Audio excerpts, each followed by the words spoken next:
Kwa ajili ni mafundisho sisi wanajamii. Unapouguliwa na mtu na ndugu yako, mwanao, mkeo, mtoto, familia mkusanyike kwanza, mchange mumtibu ule mgonjwa. Lakini sasa nyewe mnakaa akifa sasa ndio tena mnajikusanya mnachangala tasanda watu wale chakula wakisha pale tena tayari kwenda kuzika na makamera, inaonekana uko ule matajiri, kumbe anapoumwa mtu amumsaidii. Nataka mumsaidie. Ndio mabwana nakwambia. Nimesikia mzee. Mgonjwa, sio mgonjwa amekufa sasa ndio mnajitokeza tena. Kuona na ndio maisha sasa hivi nayaona sasa hivi mzee wangu. Maisha sasa hivi kama nayaona. Ndio hayo. Mtu anapata mkisikia mtu anauma, mnajikusanya na ndugu. Okay. Mnajikusanya na ndugu.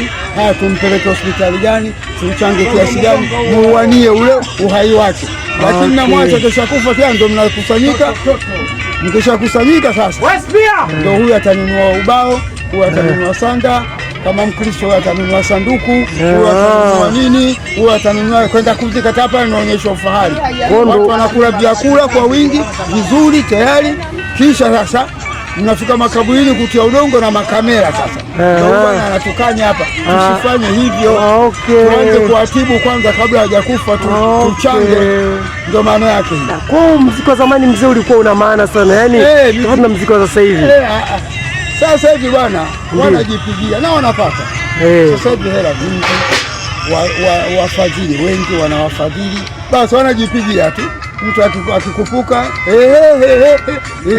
tayari analipwa hela, biashara imekwisha, kanunua gari, anawadharau wenziwe. Anawadharau hata wale waliompa msingi kwanza walikuwa wanamsapoti, yeye kishapata hela anawadharau tayari.